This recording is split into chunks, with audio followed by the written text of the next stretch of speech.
إن الحمد لله نحمده ونستعينه ونستغفره ونعوذ بالله من شرور أنفسنا ومن سيئات أعمالنا.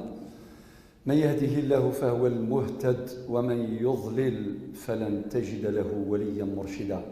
وأشهد أن محمدا عبده ورسوله بلغ الرسالة وأدى الأمانة ونصح الأمة وجاهد في الله حق الجهاد حتى آتاه اليقين.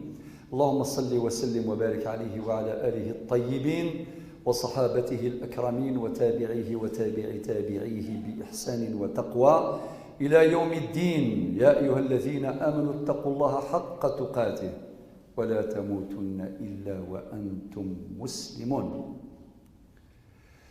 وسخر لكم الليل والنهار. ربنا عز وجل يرشدنا ويلفت انتباهنا إلى نعمة من نعمه علينا، ونعم الله علينا لا نحصيها عددا، لقوله تعالى: وإن تعدوا نعمة الله لا تحصوها. ربنا عز وجل سخر لنا الليل بخصائصه، وسخر لنا النهار بخصائصه، ثم رسم لنا منهاج حياة في كتابه الكريم، كما في سورة الإسراء في الآية 9: إن هذا القرآن يهدي للتي هي أقوم.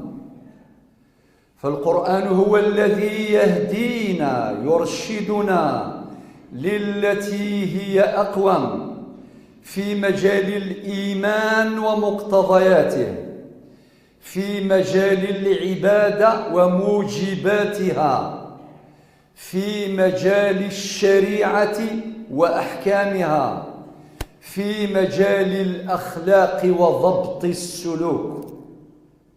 لذلك حينما استمع نفر من الجن كما في سورة الجن في الآية الثانية والآية الأولى والثانية: قل أوحي إلي أنه استمع نفر من الجن فقالوا إنا سمعنا قرآنا عجبا يهدي إلى الرشد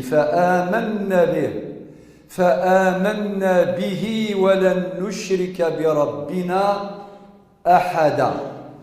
فالقرآن منهاج حياة، هو الذي يرشدنا إلى استثمار هذه النعمة الكبرى، نعمة الزمن، نعمة الوقت، والوقت هو الحياة.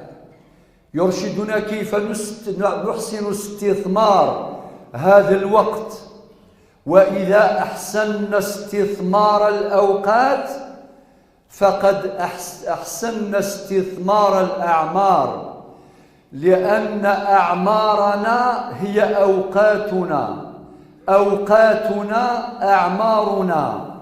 فالإنسان يتقدم في العمر كلما ذهب عنه يومه، كما قال الحسن البصري رضي الله عنه: يا ابن آدم إنما أنت أيام، إذا ذهب يومك ذهب بعضك.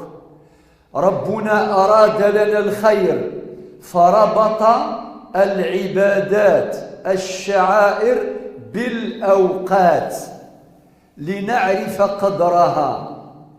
في أمر الصلاة قال الله تعالى في سورة النساء في الآية 3 بعد 100 قال الله عز وجل بين لنا بأن الصلاة مرتبطة بالأوقات. ندرك ذلك في القرآن الكريم. لذلك جاء الإمام مالك صاحب الموطأ وضع عنوانا في فصله الأول: وقوت الصلاة. وقد استخدم جمع الكثرة لا جمع القلة، لم يقل أوقات، قال وقوت الصلاة، اعتمادا على الآية الثالثة من سورة النساء بعد 100 الأولى. وكذلك أمر الصيام مرتبط أيضا بالزمن كما في سورة البقرة في الآيات 183 184 185. كل هذه الآية تنص على أمر الصيام، كتب عليكم الصيام كما كتب على الذين قبلكم إلى آخره. وأمر الزكاة الشعيرة الثالثة بعد التوحيد والصلاة تأتي الزكاة الركيزة الثالثة في سورة المعارج في الآيتين 24 25 والذين في أموالهم حق معلوم للسائل والمحروم. وكذلك الحج مرتبط بالزمن. الرسالة المغرادة أن العبادات متصلة بالزمن، الصلاة والزكاة والصيام والحج. لماذا؟ لننتبه إلى أهمية الزمن، لأن الزمن متصل بالشعائر، بالعبادات التي بها نتقرب إلى رب الأرض والسماوات. ثم أن الله عز وجل أنبأنا بأن أعمارنا قصيرة، فقال في آية القرآن: لكل أجل كتاب، آجالنا لا يعلمها إلا الله جل جلاله، لا ندري متى يفاجئنا الموت. وقد صدق الإمام علي رضي الله عنه حينما قال: الموت يا من بدنياه اشتغل وغره طول الأمل، الموت يأتي بغتة والقبر صندوق العمل. أستغفر الله لي ولكم. الحمد لله رب العالمين، والصلاة والسلام على أشرف المرسلين، وأشهد أن لا إله إلا الله ولي الصالحين، وأشهد أن محمدا عبده ورسوله خاتم النبيين وإمام المرسلين. إذا علمنا قيمة الوقت لا بد أن نحسن استثماره. الوقت دمار أو عمار، الوقت دمار أو عمار. الوقت دمار لمن ضيعه في المعاصي والآثام، لمن ضيعه في الاستجابة السريعة لمضيعات الوقت، وما أكثر هذه المضيعات في هذا الزمان. أما الإنسان الذكي الفطن هو الذي يحسن استثمار العمر، يستثمره في الطاعات، في القربات، في الباقيات الصالحات، في الإنجازات، في بناء الحضارات، في تحصيل العلوم، في فعل الخيرات، في الأعمال الصالحات.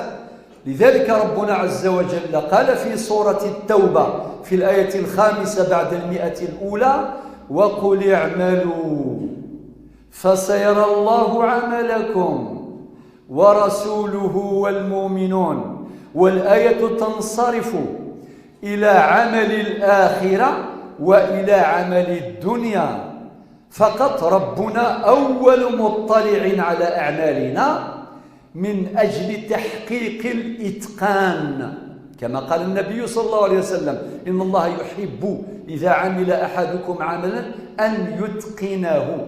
قال ربنا: وقل اعملوا فسيرى الله عملكم ورسوله والمؤمنون. ثم أنبأنا بالمصير المحتوم: وستردون إلى عالم الغيب والشهادة فينبئكم بما كنتم تعملون. ونقرأ في سورة الكهف في الآية 110 الآية الأخيرة: فمن كان يرجو لقاء ربه فليعمل عملا صالحا ولا يشرك بعبادة ربه أحدا. ثم نختم بقوله تعالى في سورة البقرة الآية 281: واتقوا يوما ترجعون فيه إلى الله ثم توفى كل نفس ما كسبت وهم لا يظلمون. اللهم وفقنا لاستثمار أوقاتنا، اللهم وفقنا لاستثمار أعمارنا في الباقية الصالحة والطاعات والقربات. اللهم اشف مرضانا ومرضى المسلمين، وارحم موتانا وموتى المسلمين. اللهم خذ بأيدينا أخذ الكرام عليك. اللهم اجعل خير أعمالنا خواتمها وخير أيامنا يوم نلقاك. سبحان ربك رب العزة عما يصفون، وسلام على المرسلين، والحمد لله رب العالمين. وأقم الصلاة.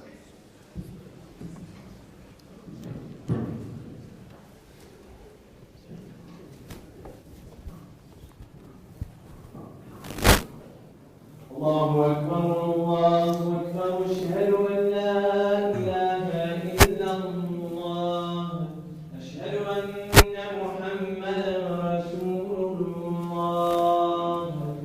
حي على الصلاة حي على الفلاح، قد قامت الصلاة. الله أكبر الله أكبر، لا إله إلا الله.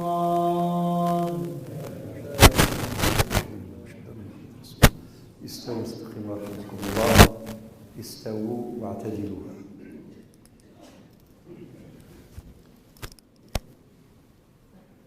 الله أكبر.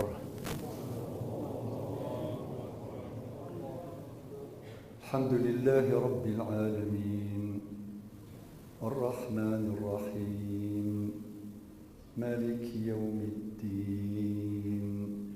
إياك نعبد وإياك نستعين. اهدنا الصراط المستقيم، صراط الذين أنعمت عليهم غير المغضوب عليهم ولا الضالين.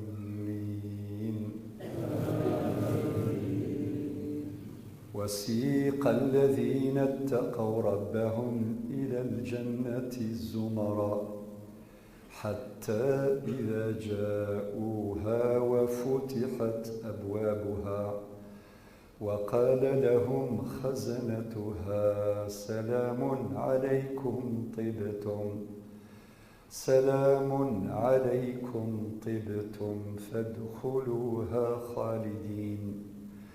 وقالوا الحمد لله الذي صدقنا وعده وأورثنا الأرض نتبوأ من الجنة حيث نشاء فنعم أجر العاملين. وترى الملائكة حافين من حول العرش يسبحون بحمد ربهم وقضي بينهم بالحق وقيل الحمد لله رب العالمين. الله أكبر.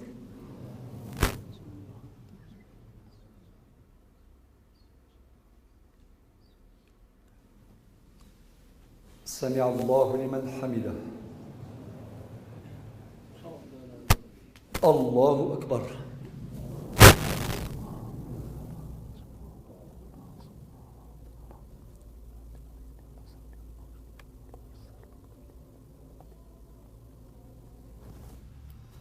الله أكبر.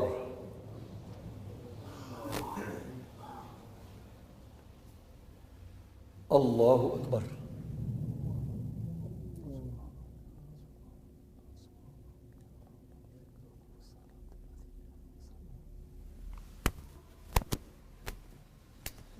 الله أكبر.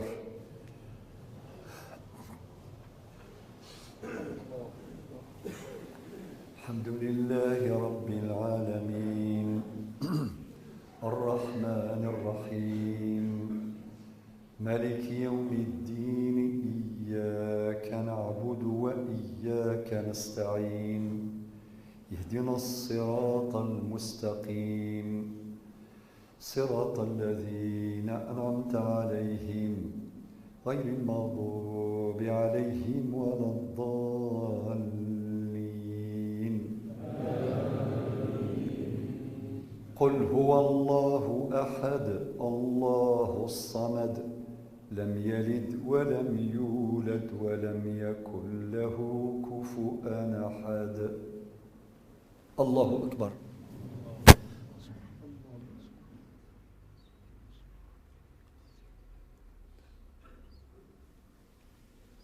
سمع الله لمن حمده.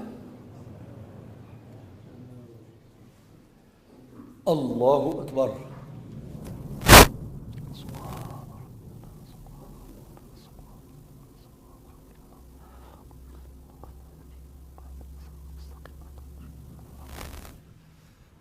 الله أكبر.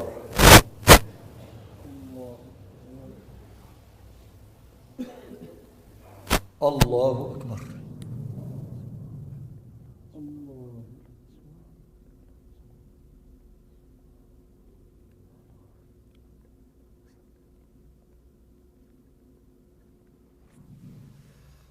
الله أكبر.